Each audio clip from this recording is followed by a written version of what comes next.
اعوذ باللہ من الشیطان اللعین الرجیم، بسم اللہ الرحمن الرحیم۔ کتاب گلشن احباب در کیفیت سیر و سلوک اولی الالباب کے مضامین پر ہماری آپ کے ساتھ گفتگو جاری ہے۔ نہایت ہی عمدہ مطالب اجتہاد سے متعلق آیت اللہ تہرانی بیان کر رہے ہیں، اور بیان ہوا کہ ہمارے بزرگان، ہمارے علماء، ہمارے فقہا، ہمارے عرفاء جو تعلیمات اہل بیت علیہم الصلاۃ والسلام سے سیکھ کر آگے ہم تک منتقل کر رہے ہیں، یہ در واقع ہمارے لیے ایک مشعل راہ ہے، اللہ تک پہنچنے کا ایک راستہ ہے، جو اللہ کی عنایت ہے کہ اللہ نے اہل بیت کے ان شاگردوں کے ذریعے سے معارف الہیہ اور معارف اہل بیت کو ہم تک منتقل کیا ہے۔ لہٰذا ہمیں ان مطالب کی قدر کرنی چاہیے، فقہا کا، مجتہدین کا، جو اجتہاد کرتے ہیں، جو جد و جہد کرتے ہیں، جو ان معارف الہیہ کو ہم تک منتقل کرتے ہیں اور واسطہ فیض قرار پاتے ہیں، ان کی قدر کرنی چاہیے۔ لہٰذا اجتہاد سے متعلق گفتگو ہو رہی تھی، اور بیان ہوا کہ مرحوم شہید ثانی رحمۃ اللہ علیہ صرف علوم نظری کو جو ہے وہ ان کا پھل اجتہاد نہیں سمجھتے، یعنی اگر کوئی شخص ادبیات عرب میں مہارت حاصل کر لیتا ہے، منطق میں مہارت حاصل کر لیتا ہے، فقہ اور اصول میں، حدیث میں، تفسیر میں، رجال میں، درایت میں مہارت حاصل کر لیتا ہے، تو اب ان علوم میں مہارت حاصل کرنے اور ان علوم کو تطبیق کرنے کا نتیجہ اجتہاد ہوگا۔ مرحوم شہید ثانی رحمۃ اللہ علیہ فرماتے ہیں کہ نہیں، بلکہ اجتہاد ایک ملکہ قدسیہ کا نام ہے، جو عدالت سے بڑھ کر ایک بہت بڑا مقام رکھتا ہے، اور یہ خداوند متعال کی عنایت ہے، خداوند متعال کا تحفہ ہے کہ جو اپنے ابرار بندوں کو عطا کرتا ہے۔ لہٰذا گزشتہ ہم نے درس میں کتاب شریف منیت المرید جو شہید ثانی رحمۃ اللہ علیہ کے دروس کا مجموعہ ہے، جو شہید ثانی رحمۃ اللہ علیہ نے اپنے شاگردوں اور طالبان حوزہائے علمیہ کے لیے تحریر کی کہ جب وہ حوزہائے علمیہ میں آتے ہیں تو انہیں کن آداب کی رعایت کرنا ہے، اور کیسے معارف الہیہ کو سیکھ کر بلند مراتب تک پہنچنا ہے۔ اس کتاب میں ان کے لیے نصیحتیں کی گئی ہیں، بہت اچھی اخلاقی کتاب ہے۔ تمام وہ علماء کرام جو حوزہائے علمیہ میں آتے ہیں ان پر ان کتابوں کا پڑھنا واجب ہے، لیکن افسوس کہ آداب المتعلمین اور منیت المرید جیسی کتابیں حوزہائے علمیہ سے مفقود ہیں، ان پر نہ تو درس ہوتے ہیں اور نہ ہی ان پر کوئی عمل کرتا ہے۔ لہٰذا جو ہمارے حوزہائے علمیہ کی جو صورتحال ہے وہ نہایت ہی افسوسناک صورتحال بن چکی ہے۔ اس کی بنیادی وجہ انہی اخلاقی کتابوں سے اور انہی جو گراں قدر اصول ہیں ان سے دوری ہے اور ان سے فاصلہ اختیار کرنا ہے۔ لہٰذا شہید ثانی رحمۃ اللہ علیہ کی منیت المرید سے کل ہم نے آپ کی خدمت میں عبارت کو بیان کیا اور تشریح کی کہ شہید ثانی اجتہاد کو ملکہ قدسیہ قرار دے رہے ہیں کہ ملکہ قدسیہ کے بغیر اجتہاد نہیں ہے۔ اور پھر سید محمد آملی کی کتاب مفتاح الکرامہ سے بھی ہم نے عبارت گزشتہ درس میں بیان کی، اور اس میں بھی اسی نقطے کی طرف اشارہ کیا، اور آخر میں صاحب مفتاح الکرامہ سے ایک روایت جو انہوں نے حضرت امام جعفر صادق علیہ الصلاۃ والسلام کی اپنی کتاب مفتاح الکرامہ میں اس کا ایک جملہ انہوں نے یعنی ایک فقرہ وہاں نقل کیا۔ ہم وہ مکمل روایت چونکہ بیان کرنا چاہتے تھے، لہٰذا کل کے دن ہم نے اس روایت کو بیان نہیں کیا۔ آج وہ روایت آپ کی خدمت میں بیان کرتے ہیں۔ روایت کو جو نقل کیا ہے، جو اس کا منبع ہے، وہ مصباح الشرعیہ نامی کتاب ہے، باب نمبر 63 ہے، صفحہ نمبر 41 اور 42 پر یہ روایت موجود ہے، مکمل روایت۔ مرحوم مجلسی رحمۃ اللہ علیہ نے کتاب شریف بہار الانوار جلد نمبر 1 ہے، صفحہ نمبر 101 پر جو باب النہی عن القول بغیر علم، یعنی علم کے بغیر فتویٰ دینا، اس بارے میں جو باب انہوں نے وہاں قائم کیا ہے اس بہار الانوار کی جلد نمبر 1 صفحہ نمبر 101 پر، وہاں اس باب میں انہوں نے اس روایت کو تحریر کیا ہے۔ اور پس یہ 2 کتابوں کے میں نے ریفرنس بھی آپ کو دے دیے۔ روایت ہے امام جعفر صادق علیہ السلام سے۔ روایت میں امام علیہ السلام فرماتے ہیں لا یحل الفتیا لمن لا یستفتی من اللہ عز وجل بصفاء سرہ، یعنی فتویٰ دینا اس شخص کے لیے حلال ہی نہیں ہے جو اپنی باطنی پاکیزگی اور باطنی خلوص کے ساتھ اللہ تبارک و تعالیٰ سے فتوے کو حاصل نہ کر لے۔ اب یہ باطنی جو خلوص ہے اور یہ جو باطنی پاکیزگی ہے یہ کیسی آئے گی؟ یہ آئے گی اخلاص عمل ہی علانیت ہی برہان من رب ہی فی کل حال، یعنی یہ شخص اپنے ظاہر اور اپنے باطن میں اللہ تبارک و تعالیٰ کی بارگاہ میں خلوص کا اظہار کرے گا،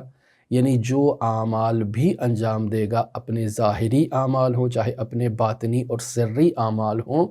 وہ اخلاص کے ساتھ اللہ تبارک و تعالیٰ کی بارگاہ میں پیش کرے گا، وَبُرْحَانٍ مِّن رَبِّهِ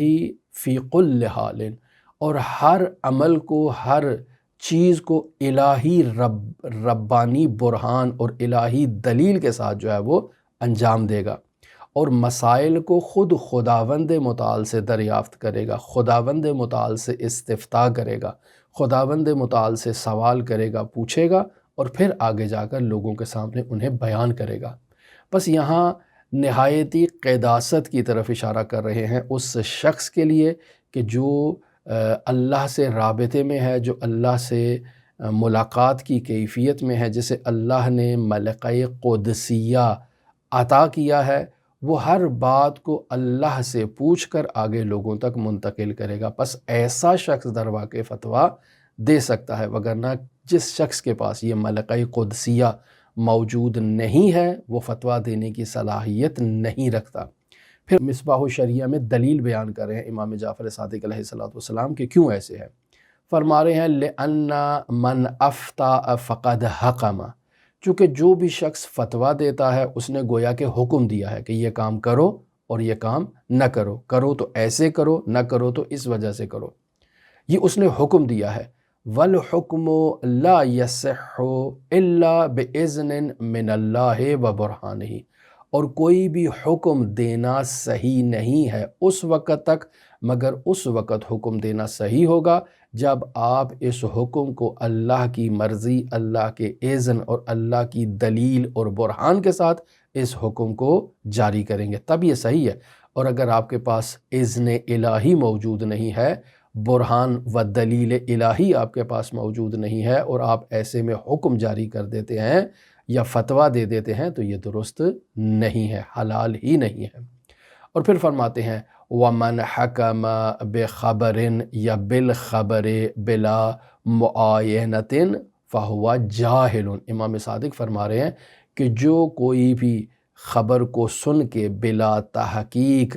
اس خبر کی چھان پٹک کیے بغیر، اس خبر کا جو ہے وہ تفحص کیے بغیر، من حکمہ، جو خبر آتی ہے اور خبر آتے ہی وہ حکم دے دیتا ہے بلا معاینتین، اس کی چھان بین نہیں کرتا ہے، فہو جاہل، یہ شخص جاہل ہے، ماخوذ بجہلہ، اس کا حکم اس کے جہل سے ماخوذ ہوا ہے، جہل کا نتیجہ ہے، وہ اپنی جہالت کے نتیجے پر جو ہے وہ حکم دے رہا ہے، وَمَعْصُومٌ بِحُکْمِهِ، اور اپنے حکم کے بارے میں وہ گنہگار شمار ہوگا، چونکہ اس نے جہالت سے حکم کو حاصل کیا ہے، لہٰذا اللہ کی بارگاہ میں مؤاخذہ قرار پائے گا، اللہ کی بارگاہ میں مورد عتاب قرار پائے گا اور اسے سزا دی جائے گی۔ پھر آگے آپ کی خدمت میں امام جعفر صادق علیہ السلام کی حدیث کو نقل کر رہا ہوں، بحار الانوار ہے، جلد نمبر 2 ہے، صفحہ نمبر 260 ہے، حدیث نمبر 11 ہے۔ مرحوم شیخ حر عاملی رحمۃ اللہ علیہ نے کتاب شریف وسائل الشیعہ جلد نمبر 27 ہے، صفحہ نمبر 172 ہے، اور حدیث نمبر 61 کے تحت اس روایت کو بیان کیا ہے۔ البتہ بحار الانوار کی روایت کو دیکھا جائے اور وسائل الشیعہ کی روایت کو دیکھا جائے تو الفاظ میں تھوڑا سا فاصلہ، تھوڑی جو ہے وہ تبدیلی ہے، لیکن مطلب دونوں کا ایک ہی ہے، یعنی الفاظ کے معنی بھی ایک ہے، فقط جملہ میں ایک کلمے کا جو ہے وہ تبدیلی کی گئی ہے۔ مثلا امام جعفر صادق علیہ الصلوۃ والسلام فرماتے ہیں وَاہرب من الفتیہ، یعنی فتویٰ دینے سے فرار کر جاؤ، بھاگ جاؤ، حربک من الاسد، جیسے تم شیر کو دیکھ کے بھاگتے ہو، یعنی جب انسان کے سامنے شیر آ جاتا ہے اور انسان اچانک شیر کو دیکھتا ہے تو کیسے فرار کرتا ہے، بالکل ایسے ہی انسان کا یہ وظیفہ ہے وَاحْرُبْ مِنَ الْفُتْیَا، کہ جہاں کہیں فتویٰ دینے کا مقام آ جائے اور انسان کو فتویٰ دینا پڑ جائے تو انسان فتویٰ نہ دے، بھاگ جائے، ایسے جیسے یہ فتویٰ اس کے سامنے اور یہ فتوے کا مقام اس کے سامنے ایک درندے شیر کی طرح ہے، اسے دیکھ کر وہ جو ہے وہ بھاگنا ہی اس کی امان کا باعث بنے گا اور اس کی زندگی کی حفاظت کا باعث بنے گا۔ اور پھر امام علیہ الصلوۃ والسلام فرماتے ہیں وَلَا تَجْعَلْ رَقَبَتَكَ عَتَبَةً لِلنَّاسِ، اب یہاں جو عَتَبَةً ہے، یہاں دوسری کتاب میں یعنی بحار الانوار میں جِسْرًا لِلنَّاسِ اس طرح کا کلمہ آیا ہے، دونوں کا معنی ایک ہی ہے۔ وَلَا تَجْعَلْ رَقَبَتَكَ، یعنی اپنی گردن، یہ جو رقبہ ہے اپنی گردن کو، عَتَبَةً لِلنَّاسِ یا جِسْرًا لِلنَّاسِ، اپنی گردن کو لوگوں کے گزرنے کے لیے پل قرار نہ دو، یعنی لوگ تمہاری گردن پر پیر رکھ کر آگے جنت کی طرف چلے جائیں، تم اپنی گردن پر اس بوجھ کو لوگے، لوگ تمہاری گردن پر پیر رکھ کر جنت کی طرف چلتے جائیں گے اور تم جو ہے وہ پل کا کردار ادا کرو گے اور تمہیں اس کے بابت سوال کرنا پڑے گا۔ یہ جتنے لوگ تمہاری گردن سے گزریں گے پیر رکھ کے، ہر قدم کے بارے میں تمہیں جواب دینا پڑے گا کہ تم نے اس کا فتویٰ دیا ہے، بتاؤ کیسے دیا ہے، اذن الہی تھا، حکم الہی تھا یا نہیں تھا، تمہیں اس کی بابت جواب دینا ہوگا۔ لہٰذا علامہ طحرانی فرماتے ہیں کہ ہم نے آپ کی خدمت میں ایک روایت جو ہے وہ اس بحث اجتہاد سے پہلے ایک روایت کو مورد بحث قرار دیا ہوا تھا کہ جس روایت میں خداوند متعال اور حضرت عیسیٰ علیہ نبینا و آلہ و علیہ السلام کے درمیان ایک گفتگو ہو رہی ہے اور خداوند متعال حضرت عیسیٰ کو رسول خدا صلی اللہ علیہ وآلہ وسلم کا تعارف کروا رہا ہے اور پھر حضرت عیسیٰ خداوند متعال سے رسول خدا صلی اللہ علیہ وآلہ وسلم کے بارے میں سوال کرتے ہیں، تو آگے نتیجے میں خداوند متعال بیان کرتا ہے طوبیٰ لہ من نبی، کہ ان کے لیے یعنی رسول خدا صلی اللہ علیہ وآلہ وسلم کی جو خصوصیات خداوند متعال نے حضرت عیسیٰ کے سامنے بیان کی ہیں، ان خصوصیات کو مد نظر رکھتے ہوئے خداوند متعال کہہ رہا ہے کہ ان کے لیے خوش نصیبی ہے، یعنی ان خصوصیات کے حامل نبی محمد مصطفیٰ کے لیے خوش نصیبی ہے، اور صرف محمد مصطفیٰ کے لیے خوش نصیبی نہیں ہے، وَطُوبَى لِأُمَّتِهِ، ان کی امت کے لیے بھی خوش نصیبی کا مقام ہے کہ وہ محمد مصطفیٰ صلی اللہ علیہ وآلہ وسلم کے امتی ہیں۔ اور یہاں شاہد مثال ہے اِنْهُمْ لَكُونِي عَلَى سَبِيلِهِ، لیکن اس صورت میں کہ وہ محمد مصطفیٰ صلی اللہ علیہ وآلہ وسلم کی روش کے مطابق عمل کرتے ہوئے مجھ سے آ کر ملاقات کریں گے، یعنی یہ لوگ کسی قسم کی کجروی کا شکار نہیں ہوں گے، انہوں نے رسول خدا صلی اللہ علیہ وآلہ وسلم کی سیرت اور ان کے طرز عمل کو اپنا نصب العین قرار دے رکھا ہے، اپنی نفسانی خواہشات کی پیروی نہیں کرتے، اپنی نفسانی خواہشات کو کے مطابق رسول خدا صلی اللہ علیہ وآلہ وسلم کے فرامین کی تشریح نہیں کرتے ہیں۔ اب یہاں آخر میں علامہ طحرانی بیان کرتے ہیں کہ دیکھیں، اگر میں نے تہران کی طرف سفر کرنا ہے اور میں مین راستے سے نہیں جاتا ہوں، خود ایک اپنا راستہ ایجاد کرتا ہوں تہران جانے کے لیے، آپ تصور کریں کہ آپ نے کراچی جانا ہے، کراچی جانے کا ایک راستہ حکومت نے ایک روڈ میپ دیا ہوا ہے کراچی جانے کے لیے کہ مثلا اس شاہراہ سے آپ جاؤ گے تو کراچی پہنچ جاؤ گے۔ میں کہتا ہوں کہ میں اس مین راستے سے جو بیان کیا گیا ہے جہاں سے لوگ جاتے ہیں کراچی کی طرف، میں اس راستے سے نہیں جاتا ہوں، میں کہیں گھوم کے پتہ نہیں کہاں سے پہاڑوں سے دریاؤں سے کوئی ایسا نیا ایک راستہ اختراع کرتا ہوں اور اس راستے سے میں کراچی کی طرف جاتا ہوں جسے بیراہا کہتے ہیں، جسے فرعی ایک راستہ کہتے ہیں۔ فرعی بھی البتہ ایک راستہ ہوتا ہے لیکن یہ بیراہا تو اصلاً راستہ ہی نہیں ہے، میں خود سے جو ہے وہ اپنی طرف سے ایک راستہ بنانا چاہ رہا ہوں اور اس راستے سے جو ہے وہ میں کراچی کی طرف جانا چاہ رہا ہوں۔ تو آقا فرماتے ہیں کہ ایسا انسان جو بیراہے سے جو ہے وہ سفر کرنا چاہتا ہے، ایسا انسان گم ہو جاتا ہے اور گم ہونے کی صورت میں ایسا انسان ہلاک ہو جاتا ہے۔ لہٰذا انسان کا یہ وظیفہ ہے کہ اسی راستے پر سفر کیا جائے جو راستہ معین کیا گیا ہے۔ یہاں شاہد مثال کیا ہے؟ یہاں شاہد مثال یہ ہے کہ خداوند متعال نے خود اپنے تک پہنچنے کے لیے ایک راستہ معین کیا ہے، اور وہ راستہ رسول خدا صلی اللہ علیہ وآلہ وسلم کے ذریعے سے ہم تک پہنچا دیا ہے، اور رسول خدا نے اپنی تمام زندگی اس راستے پر عمل کر کے ہمیں دکھا بھی دیا ہے۔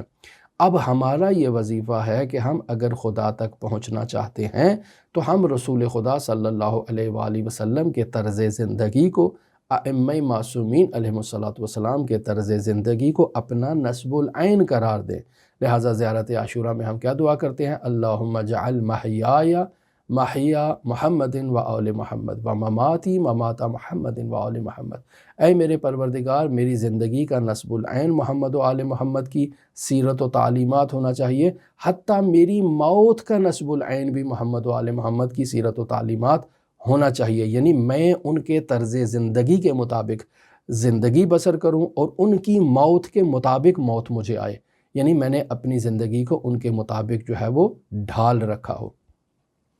اب چونکہ ہم کتاب گلشن احباب سے آپ کی خدمت میں گفتگو کر رہے ہیں،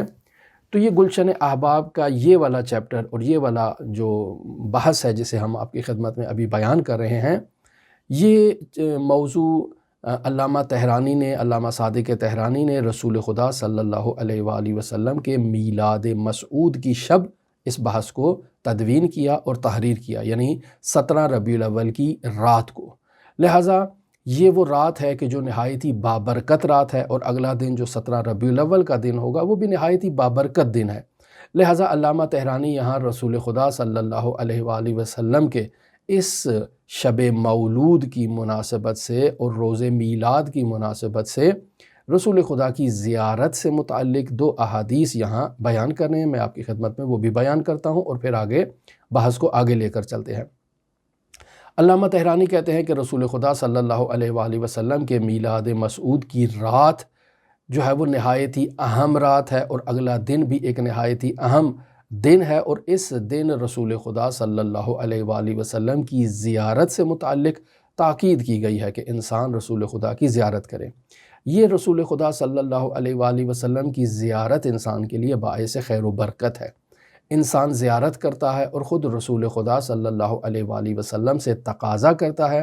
کہ رسول خدا صلی اللہ علیہ وآلہ وسلم اسے خیر دنیا عطا کریں۔ خیر دنیا کیا ہے؟ خیر دنیا یہ ہے کہ انسان اپنے نفس سے عبور کر جائے۔ بس تقاضا کس سے کرنا ہے؟ رسول خدا صلی اللہ علیہ وآلہ وسلم سے تقاضا کرنا ہے کہ میرے نفس کے اندر جو کچھ بھی دنیا اور دنیا کی نعمات اور لذات سے متعلق جو وابستگیاں ہیں، جو دل بستگیاں ہیں، جو موجود ہیں میرے نفس کے اندر، اور مجھے اپنے جو ہے یہ وابستگیاں میرے پیروں کی زنجیریں بن چکی ہیں، تو میں رسول خدا سے توسل کر کے رسول خدا سے تقاضا کر رہا ہوں کہ یا رسول اللہ، ان زنجیروں کو میرے پیروں سے کھول دے جنہوں نے مجھے جکڑ کر رکھا ہے، اور میرے وجود میں خداوند متعال کی محبت کو جاگزین کر دے، تاکہ میں اللہ تک اس کے عشق کے ساتھ پہنچوں، اس کی محبت کے ساتھ پہنچوں۔ لہٰذا انسان اللہ تبارک و تعالیٰ کی بارگاہ تک پہنچنے کے لیے رسول خدا صلی اللہ علیہ وآلہ وسلم سے توسل کرے اور رسول خدا سے تقاضا کرے۔ لہٰذا رسول خدا صلی اللہ علیہ وآلہ وسلم کی زیارت سے متعلق پہلی روایت جو نقل کی گئی ہے وہ ہے کامل الزیارات ابن قولوی کی، ایک بہت عظیم کتاب ہے جس میں رسول خدا، حضرت صدیقہ طاہرہ امیر المومنین اور حضرت صاحب الزمان تک تمام ہستیوں کی زیارت کی فضیلت سے متعلق جتنی بھی روایات موجود ہیں، وہاں ابن قولوی نے ان جو ہے وہ اس کتاب میں ان روایات کو ذکر کیا ہے، حتیٰ وہ زیارات جو روایات میں بیان کی گئی ہیں انہیں بھی بیان کیا ہے، اور اس کتاب کا نام رکھا ہے کامل الزیارات۔ اور اس کامل الزیارات میں جتنی بھی روایات بیان کی گئی ہیں وہ نہایت ہی معتبر اور نہایت ہی عمدہ روایات ہیں، اور مرحوم آیت اللہ سید ابو القاسم خوئی رحمۃ اللہ علیہ کے جو نظریات ہیں ان میں سے ایک نظریہ یہ تھا کہ کامل الزیارات میں موجود جتنے بھی روات ہیں وہ ثقہ ہیں۔ بعد میں انہوں نے اپنی زندگی کے آخری لمحات میں یا آخری ایام میں اس نظریے سے عدول کیا، مکمل کتاب کے جو روات ہیں ان کی تائید جو انہوں نے پہلے کی تھی اس سے انہوں نے تبدیلی اختیار کی، لیکن اس کی تشریح انہوں نے نہیں کی کہ کیا ان کی مراد ہے اس سے۔ لہٰذا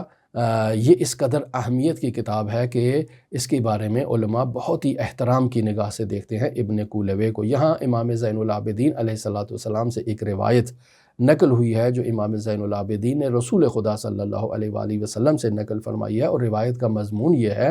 کہ رسول خدا فرماتے ہیں من زار قبری بعد موتی، جو میرے موت کے بعد، میرے انتقال کے بعد آ کر میری قبر کی زیارت کرے گا، کانا کمن ہاجر الیہ فی حیاتی، وہ شخص گویا کہ ایسے ہے جیسے اس نے میری زندگی میں میری طرف ہجرت کی ہو، یعنی آ گیا ہو رسول خدا کی طرف ہجرت کی ہو، ہجرت ظاہری یعنی جسمانی طور پر رسول خدا کی طرف آ گیا ہو، اور ہجرت معنوی یعنی تمام دنیا و ما فیہا کو چھوڑ کر رسول خدا صلی اللہ علیہ وآلہ وسلم کی طرف معنوی طور پر متوجہ ہوا ہو، اور رسول خدا سے فیض ملکوتی حاصل کرنے کے لیے ہجرت کی ہو۔ دونوں مراد لی جا سکتی ہیں۔ اب رسول خدا فرماتے ہیں فَإِن لَمْ تَسْتَطِيعُوا فَابْعَثُوا إِلَيَّ السَّلَامَ فَإِنَّهُ يَبْلُغُنِي، یعنی اگر تمہارے پاس استطاعت نہیں ہے کہ تم اپنے گھر سے اٹھ کر میری طرف ہجرت کرو اور مدینے اور آ کر میری زیارت کرو، بالاخرہ ویزا لینا پڑے گا، جہاز کی ٹکٹ لینی پڑے گی، سرمایہ خرچ کرنا پڑے گا، اور بہت ساری ایسی چیزیں ہیں کہ جنہیں استطاعت میں شمار کیا جا سکتا ہے۔ اگر تمہارے پاس یہ استطاعت موجود نہیں ہے فَابْعَثُوا إِلَيَّ السَّلَامَ، تو جہاں پر بھی تم موجود ہو وہاں سے میری طرف مدینے کی طرف رخ کر کے کہو السلام علیک یا رسول اللہ، مجھ تک سلام کرو، فَإِنَّهُ يَبْلُغُنِي، تمہارا یہ سلام مجھ تک پہنچتا ہے۔ تو بہت عظیم جو ہے وہ رسول خدا صلی اللہ علیہ وآلہ وسلم کی یہ کلمات ہیں۔ یہ حدیث جو بیان کی یہ حدیث نمبر 17 تھی۔ پھر کامل الزیارات میں حدیث نمبر 18 جو ہے وہ امام جعفر صادق علیہ السلام نقل کر رہے ہیں اپنے جد حضرت سید الشہداء امام حسین ابن علی علیہ آلاف و تحیت و ثنا سے، اور امام حسین رسول خدا صلی اللہ علیہ وآلہ وسلم سے سوال کر رہے ہیں۔ سوال کیا ہے؟ یا ابتا، بابا جان، ما جزاء من زارک، بابا جان بتائیے جو آپ کی زیارت کے لیے آتا ہے اس کی جزا کیا ہے، اس کا ثواب کیا ہے؟ فقال، تو رسول خدا صلی اللہ علیہ وآلہ وسلم فرماتے ہیں یا بنیا، اے میرے بیٹے، اے میرے لخت جگر، من زارنی حیا او میتا، جو کوئی بھی آ کر میری زیارت کرتا ہے، میری حیات میں آ کر زیارت کرتا ہے، او میتاً یا میرے انتقال کے بعد آ کر میری زیارت کرتا ہے، کانا حقا علیہ، اس کا ایک حق میری گردن پر آ جاتا ہے، اور وہ حق کیسے ادا ہوگا؟ ان ازورہ یوم القیامت، کہ میں قیامت کے دن جا کر اس کی زیارت کروں، وَأُخَلِّصَهُ مِنْ ذُنُوبِي، اور قیامت کے دن اس کے ذنوب سے اس کے گناہوں سے اس کو نجات دلاؤں اور اس کی شفاعت کروں۔ بس جو کوئی بھی رسول خدا صلی اللہ علیہ وآلہ وسلم کی زیارت کرتا ہے رسول خدا اس کی شفاعت کرتے ہیں، اس کو گناہوں سے نجات دلاتے ہیں۔ کس قدر عظیم یہ روایت ہے اور کس قدر عظیم یہ نورانی کلمات ہیں۔ ہماری دعا ہے کہ خداوند متعال ہمیں رسول خدا صلی اللہ علیہ وآلہ وسلم سے توسل کرنے، رسول خدا کی زیارت کرنے اور رسول خدا سے معنوی رابطہ قائم کرنے کی توفیق عطا فرمائے، اور جب ہمارا رسول خدا سے معنوی رابطہ قائم ہو جائے تو ہم رسول خدا سے شفاعت کی توقع رکھیں، رسول خدا سے یہ تقاضا کریں کہ میرے نفس میں جتنی بھی دنیاوی زنجیریں جنہوں نے میرے وجود کو جکڑ رکھا ہے اور میں ملکوت کی طرف پرواز نہیں کر سکتا، تو یا رسول اللہ آپ ان زنجیروں کو اپنے دست شفقت سے کھول دیں اور ان کی جگہ پر میرے وجود میں اللہ کی محبت کو ڈال دیں کہ میں اللہ کے عشق میں، اللہ کی محبت میں اللہ کی طرف سفر کرنا چاہتا ہوں، اور یہ آپ سے توسل کے بغیر ممکن ہی نہیں ہے۔ ہماری دعا ہے کہ خداوند متعال ہمیں ان زیارات کی اہمیت کی طرف متوجہ ہونے کی توفیق عطا فرمائے، اور ہم خلوص کے ساتھ، صدق نیت کے ساتھ ان زیارات کو انجام دیں۔ ابھی یہ جو موضوع ہمارا آپ کی خدمت میں چل رہا تھا کتاب گلشن احباب سے ختم ہو چکا، اور جہاں تک ہمیں اس کتاب کے مطابق تشریح دینا تھی ہم نے تشریح بھی دی،